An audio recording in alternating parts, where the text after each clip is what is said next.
Welcome to our math session, my listening bird.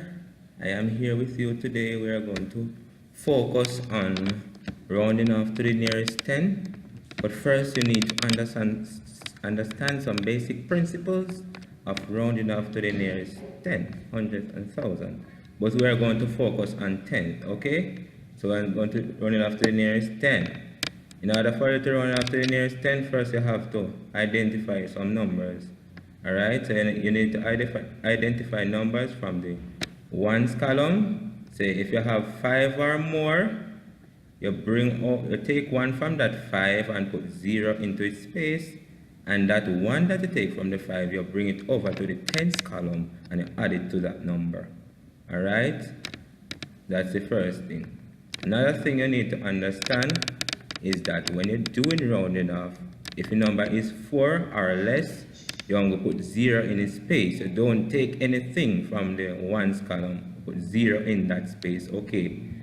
So let's give you an example. For example, you have 25 and you want to round it off that to the nearest 10. What you do, you realize that 5 is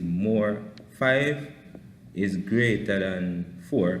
So what you're going to do, you're going to take one from that 5 and you're going to put 0 in its space, and then you put the 1 to the 2, which is going to give you 3, and the 0 that you put into that 5 space, it's going to become 30.